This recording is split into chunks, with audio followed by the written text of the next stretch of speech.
Donald Trump recibe al presidente de Líbano en la Casa Blanca. La administración Trump sirve de garante en el plan de seguridad y de paz entre los gobiernos de Líbano e Israel. La gran piedra de tope, el desarme de la milicia islamista Hezbollah en el sur del país. Hezbollah no solo ha rechazado cualquier intento de desarme, también ha desafiado al gobierno libanés por pactar la paz con Israel. Vamos en breve por el detalle de esta y otras noticias del día. Soy Jenny Pérez, aquí en Berlín. Destacamos. Desde la Casa Blanca, el presidente libanés declaró su profunda gratitud por el apoyo de Trump en la pacificación del sur del Líbano. Hoy el ejército libanés desplegó tropas en el sur del país tras la primera retirada israelí bajo el acuerdo trilateral. Chile en estado de catástrofe. Las lluvias extremas y el desbordamiento de ríos en el norte dejan al menos 10 muertos, miles de damnificados y más de 100.000 aislados. Los equipos de rescate trabajan contrarreloj de norte a sur.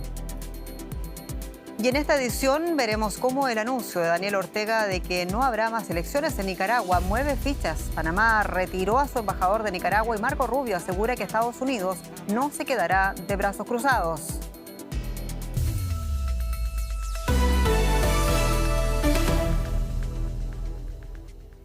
El presidente del Líbano, Joseph Ayoun, realizó este martes la primera visita de un presidente libanés a la Casa Blanca en casi 20 años. Su encuentro con Donald Trump se produce cuando el Líbano busca desarmar la milicia islamista Hezbollah y conseguir la retirada de las tropas israelíes del sur del país. Actualmente, el Líbano e Israel dialogan con la mediación de los Estados Unidos. El mes pasado, Beirut y Tel Aviv acordaron un pacto marco en el que las fuerzas libanesas acordaron asumir la seguridad militar en la zona sur fronteriza con Israel en clave de Hezbollah. El presidente libanés ha insistido hoy en la necesidad de una retirada israelí completa del territorio libanés y comenzó a movilizar a su ejército en virtud del pacto. Asimismo, trasladó a Trump una propuesta sobre el futuro del arsenal de Hezbollah. Trump anunció que permitirá la reanudación de los vuelos entre Estados Unidos y el Líbano, suspendidos desde el año 1985 tras el secuestro de un vuelo. Y el presidente del Líbano, Joseph Ayoun, declaraba que salió satisfecho de ese encuentro en Washington con Trump. Escuchemos. Le he dicho al presidente Trump que necesito dos cosas de él: apoyo político y respaldo a las Fuerzas Armadas libanesas, que son la institución que más confianza inspira en el país y cuentan con el arma más poderosa, la confianza de la ciudadanía. Y precisamente hoy el ejército libanés desplegaba tropas en el sur del país tras la retirada, la primera israelí bajo el acuerdo trilateral. El plan es desactivar a Hezbollah y abrir un camino a una retirada escalonada de Israel del sur libanés. Trump, garante de este proceso, no descarta negociar con la milicia islamista Hezbollah. Escuchemos. Hablaría con Hezbollah, hablo con todo el mundo, hablo con gente con la que muchos piensan que no debería hablar y las cosas salen bien. Diría que si el presidente quisiera que hablara con Hezbollah, lleva mucho tiempo conviviendo con ellos, si él quisiera que hablara con Hezbollah, yo lo haría. Y tenemos con nosotros en directo desde Washington a José Díaz Briceño, periodista, para hablar de este tema desde Washington. José, el desarme y desactivación de la milicia islamista Hezbollah, con un gran paso también previo a esa concreción de la paz entre los gobiernos de Israel y el Líbano y esa posible también mediación de Estados Unidos o de Trump con Hezbollah. ¿Cuál es el plan que tiene Trump como garante para esta situación? Así es, el debilitamiento de una organización terrorista así considerada por Estados Unidos, Hezbollah, es clave para sus ambiciones en Medio Oriente y para la política del presidente Trump en esa región. Aquí en Washington se han mencionado al menos dos tipos de políticas que posiblemente pudieran avanzar, aunque todas son llenas de riesgos y algo que nunca se había pensado antes. En primer lugar, se habla de un entrenamiento de fuerzas israelíes y estadounidenses a las fuerzas libanesas, algo que no esté exento de riesgo, pues algunos críticos aseguran que sería muy difícil hacer una examinación de las fuerzas libanesas que hicieran después ellas mismas el desarme de Hezbollah. Y en segundo lugar, un tema también polémico es dar a Siria un rol en el terminar con el abastecimiento de Hezbollah en territorio libanés, algo que despierta muchas suspicacias al interior del Líbano luego de los años de ocupación. Y sin embargo, el presidente Trump hoy dijo que estaba contento con el líder sirio Salah en pues tener algún rol en contra de Hezbollah, pues él disfruta la convivencia con el líder y ha dicho ha hecho un gran trabajo al interior de Siria.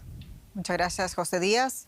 Quédate con nosotros, porque hablamos paralelamente de estas tensiones en torno al estrecho de Hormuz que siguen escalando 2 semanas después de la reanudación de las hostilidades entre Irán y los Estados Unidos. Bueno, el régimen islámico intensificó este martes sus ataques con drones y misiles contra aliados árabes de Washington, entre ellos Jordania, Bahrein y Kuwait, mientras Estados Unidos bombardeó Irán por 10ª noche consecutiva. La tensión amenaza ahora con extenderse al Mar Rojo. Los rebeldes hutíes de Yemen, aliados de Irán, anunciaron un bloqueo marítimo contra Arabia Saudita que podría afectar el tráfico hacia el canal de Suez y agravar la presión sobre los mercados energéticos. Expertos alertan de una posible perturbación de la navegación en el estrecho de Bab al-Mandeb en la costa sur de Yemen. Irán afirma estar inmerso en una guerra total, mientras Donald Trump dice que Estados Unidos no ha terminado en absoluto su campaña contra Irán y que pronto atacará un búnker nuclear iraní.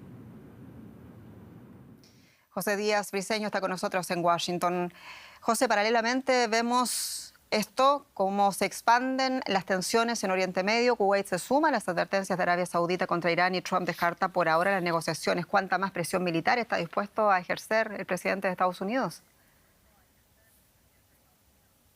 Sí, públicamente la administración Trump ha hecho pues el conocimiento que está decidido a avanzar con fuertes campañas militares en contra de Irán, incluyendo, como ya se decía hoy, el presidente Trump asegurando que podría avanzar para atacar la montaña Picaxe, donde se encuentra una instalación nuclear iraní. El propio secretario de la Defensa, Pete Hegseth, ha dicho que está listo para empujar un plan de $200 mil millones en el Capitolio para abastecer de nuevo las Fuerzas Armadas estadounidenses. Y sin embargo, aquí algunos planes de inteligencia que han sido citados en la prensa estadounidense pues ponen en duda que las actuales estrategias de solo bombardeos aéreos y también el bloqueo en el estrecho de Hormuz pueda rendirle réditos a Estados Unidos. Pues aquí viene entonces la pregunta: ¿está dispuesto Estados Unidos a avanzar en una campaña particularmente contra objetivos energéticos y de infraestructura iraní? Hasta el momento el presidente Trump ha sido muy limitado, pero eso sería sin duda el siguiente paso, esto de excluyendo cualquier intervención de tropas terrestres estadounidenses en la zona. José Díaz, muchas gracias en Washington. Y dramáticos impactos económicos. De aquello nos va a hablar mi colega Paco Furio, de Economía. Muy bienvenido. Así es, Jenny. Tal y como has comentado, Irán ha informado de nuevos ataques en el estrecho de Hormuz. Ahora la milicia Houthi, aliada de Irán, también está escalando el conflicto y pretende bloquear otra importante vía marítima de la región. El estrecho meridional del Mar Rojo podría convertirse también en un problema para el tráfico marítimo hacia y desde Arabia Saudí. La milicia Houthi de Yemen aumenta así la presión contra Riad. La semana pasada los hutíes ya lanzaron misiles contra Arabia Saudí. Según un portavoz hutí, el bloqueo marítimo en la entrada del Mar Rojo entrará en vigor inmediatamente.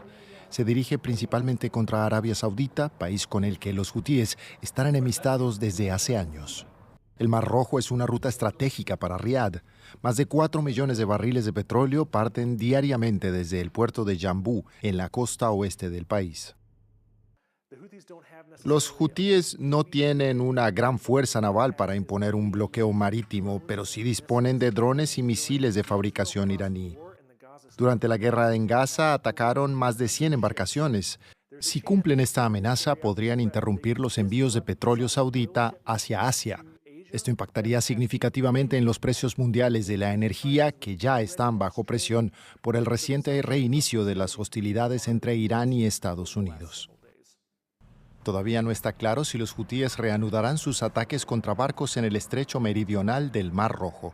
Sin embargo, el ejército saudita ya ha declarado que mantendrá abierta esa vía marítima.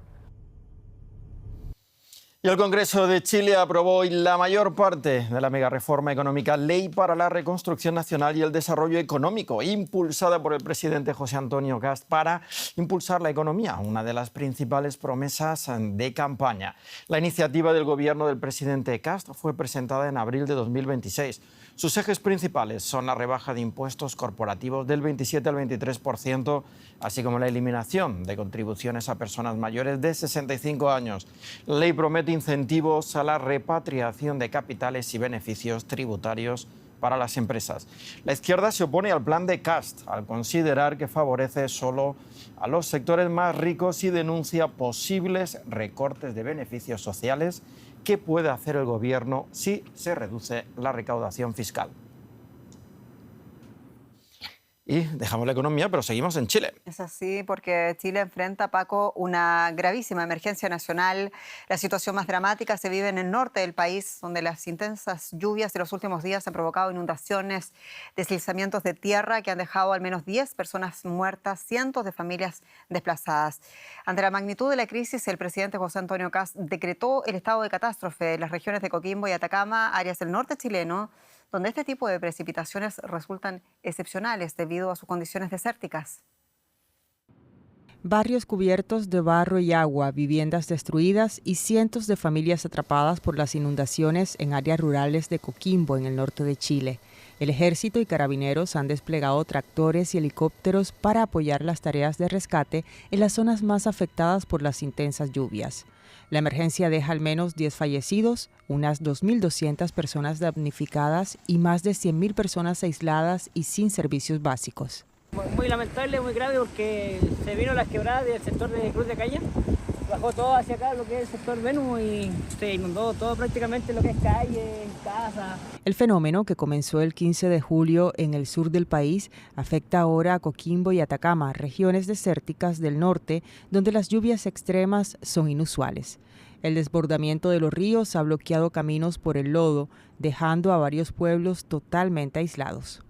Es una tragedia para todos los que vivimos allá en Cruz de Caña, para que la autoridad se pueda poner la mano en el corazón y ya intervengan de una vez.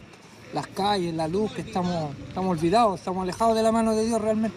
Las autoridades aseguran que el último año que vivieron lluvias intensas fue en 1997, pero que nunca lo habían vivido de esta forma. El presidente de Chile, José Antonio Kast, decretó el estado de catástrofe en la zona, lo que permite el despliegue de militares, restringir libertades de tránsito y desplegar recursos de ayuda más rápido. Las autoridades instan a la población a evitar desplazamientos hacia zonas de riesgo y a mantenerse atenta a las instrucciones oficiales. Entre tanto, los esfuerzos se centran en llegar a las comunidades aisladas y ayudar a las familias que lo han perdido todo. Y el periodista Carlos Alberto López está en una de las zonas cero de la catástrofe siguiendo los hechos para Deutsche Welle. Carlos, muchos saludos. Inundaciones en zonas desérticas y un aluvión en la ciudad de La Serena, donde te encuentras. ¿De qué magnitud es esta catástrofe que, aunque castiga mayormente al norte, también afecta al resto del país?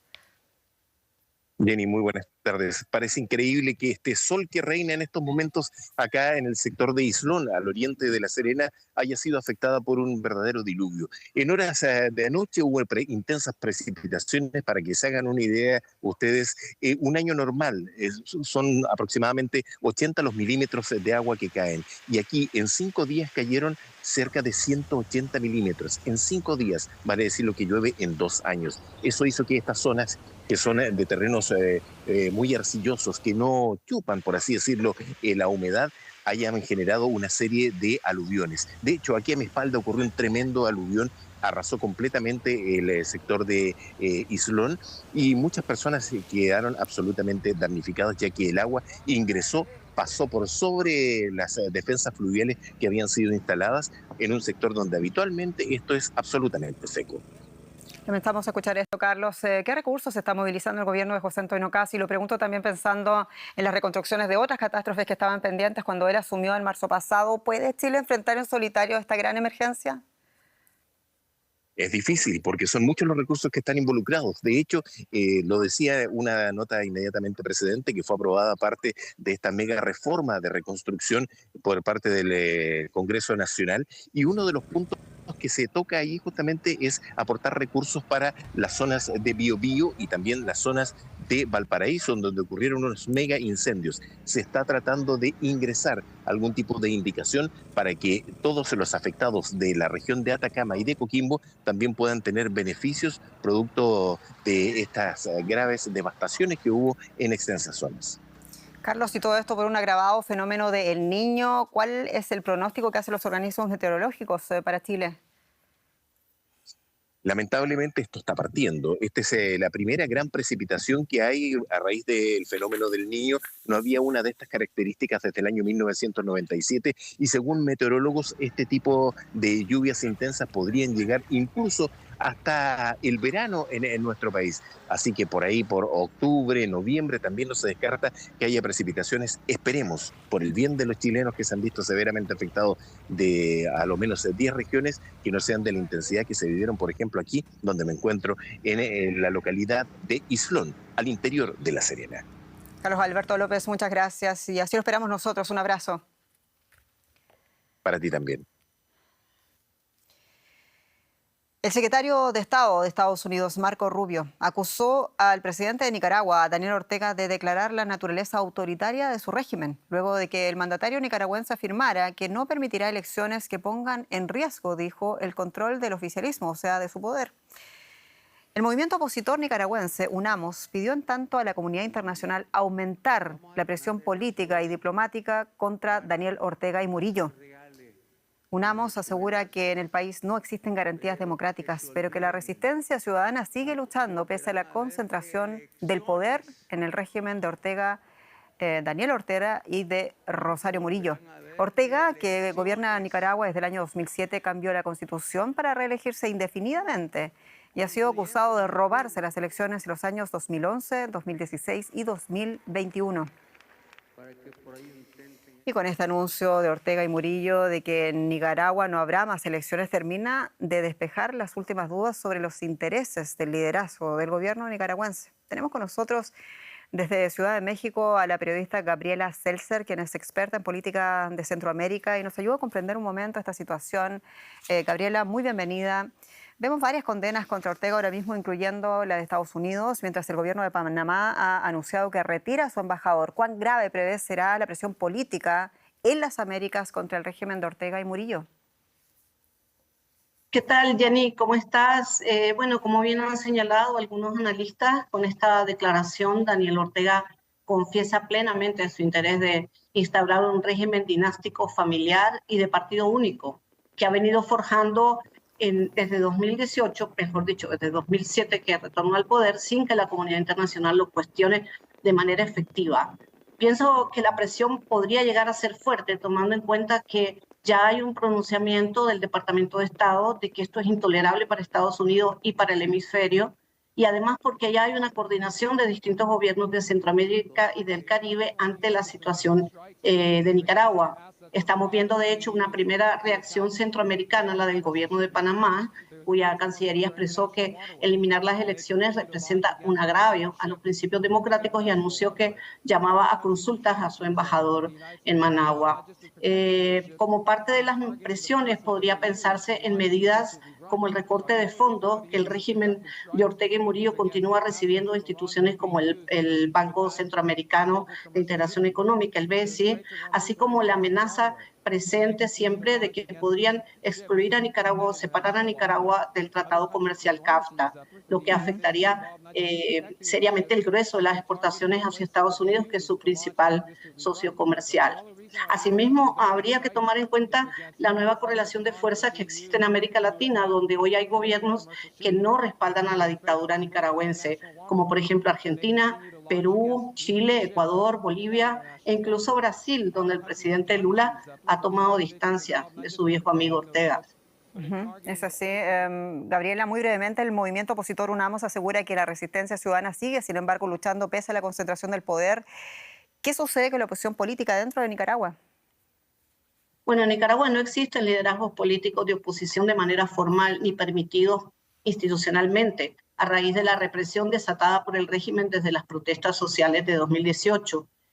Sin embargo, sin duda hay una organización social de la gente de manera clandestina. Esto se observa en las redes sociales, un espacio que el régimen aún no ha podido controlar ni censurar, y también en el trabajo territorial que todavía realizan grupos como la Iglesia Católica, la Iglesia Evangélica, donde se palpa el descontento creciente y el rechazo al autoritarismo. Hay movimientos, por ejemplo, de mujeres que trabajan con comunidades en el interior del país y en la propia Managua, casi en secreto, y tratan de mantener ese tejido social que el régimen de Ortega y Murillo han tratado de destruir.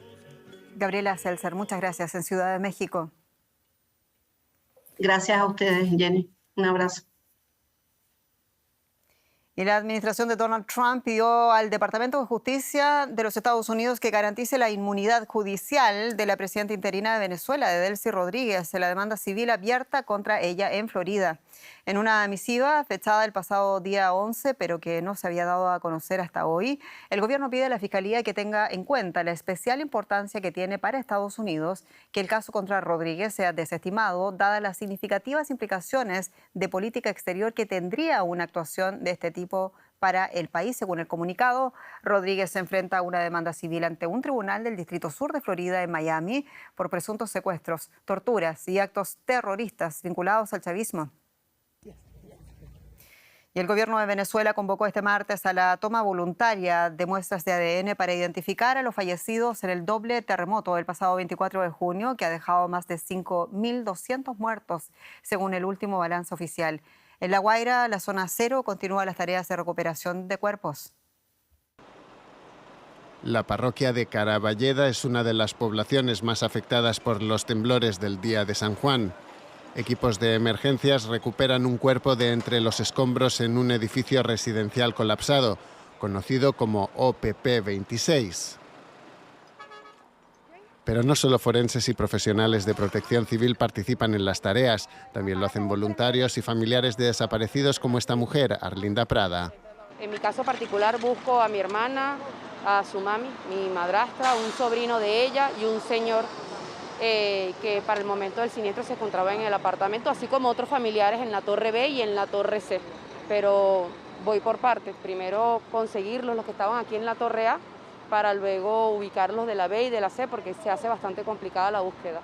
Esa que se ve así, Prada busca entre los restos de su casa y da instrucciones a voluntarios que trabajan con herramientas sencillas y con sus propias manos. El hecho de saber que están es suficiente. Es el hecho de poder recuperar su cuerpo y darle santa sepultura y poder mentalmente y emocionalmente cerrar ese ciclo es lo que estamos buscando.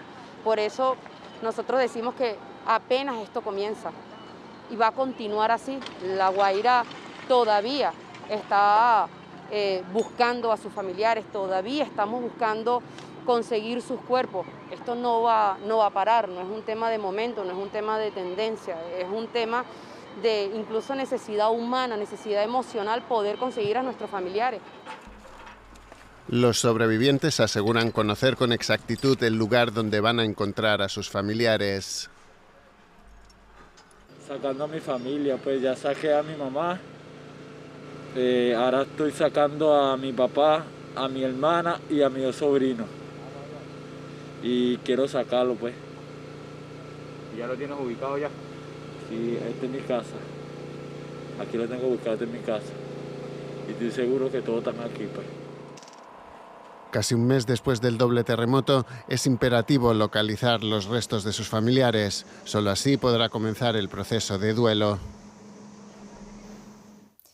El Parlamento francés ha dado luz verde al proyecto de ley que prohibirá el acceso a las redes sociales a los menores de 15 años. A partir de septiembre, los menores no podrán abrir cuentas en plataformas como TikTok, Instagram, ni acceder a algunas funciones de WhatsApp. Además, las empresas tendrán 4 meses para verificar la edad de los usuarios actuales y cerrar entonces las cuentas que incumplan. La iniciativa busca reforzar la protección de los menores frente a los riesgos asociados al uso de las redes sociales y se alinea con medidas similares adoptadas en otros países. Pero se trata de una medida inédita aquí en Europa. Y en París conectamos en directo con la periodista Diana Jayón para hablar los detalles. Diana, muchos saludos. Y decíamos, Francia veta a menores de edad al acceso a redes sociales. ¿Cómo ha caído en general la noticia? Pues la verdad es que ha caído bien, ha logrado el apoyo no solamente de las comitivas de padres de familia, sino de las asociaciones, no solamente que velan por la seguridad, los derechos y la educación de los menores de edad, sino por varios frentes, por ejemplo, por esas asociaciones que luchan contra la anorexia y que ha sido, según el presidente Macron, de esas campañas que llamaron su atención para evitar que la propaganda que se hace sobre retos y cosas que tienen que ver al respecto, pues llevaran a muchos menores de edad, sobre todo a las niñas, a este tipo de prácticas. Así que incluso la oposición ha felicitado esta decisión y están seguros que se apoyará y que resultará ser muy bueno para los menores de edad acá en Francia y que puede evitar, por supuesto, incluso hasta muertes, como lo decimos, debido a esos retos que se vuelven tan comunes a través de las redes sociales. Diana, tengo entendido que no habrá sanciones para los infractores, sin embargo, y serán las plataformas las encargadas de realizar la verificación de las edades. ¿Cómo se llevará entonces a cabo la prohibición? Bien lo dices, no va a haber sanción para los padres o para los mayores encargados de los menores, pero el reto es para las redes sociales como TikTok, Instagram, incluso WhatsApp, también X, que tienen que llevar a cabo la implementación de una verificación que primero confirme la edad verdadera de los usuarios, es decir, que pueda catalogar quiénes son menores de edad, pero sobre todo que no viole el derecho a la intimidad y que tampoco devele la identidad de los usuarios. Pero ellos serán los sancionados o los que tendrían que dar las cuentas si no se logra implementar este tipo de vigilancia y de comprobación de edad que tiene que ser tan eficaz para que a partir de enero del 2027 ningún menor de edad en Francia con cuentas nuevas o cuentas existentes pues cuenten con este acceso a las redes sociales. Es la batalla que ha dado el gobierno francés y que el día de hoy puede asegurar que ha ganado. Diana Jayón, muchas gracias. En París. Feliz noche. Y terminamos con lo siguiente, con un proyecto dedicado a proteger a las tortugas marinas. Fue reconocido en los Greening Awards 2026. Se trata de Costa, una iniciativa que desde hace más de una década estudia las capturas accidentales de tortugas en la pesca, trabaja con observadores a bordo de embarcaciones y también enseña técnicas para liberarlas de forma segura. El proyecto combina ciencia y trabajo directo con pescadores para reducir el impacto sobre estas especies en el Atlántico Norte.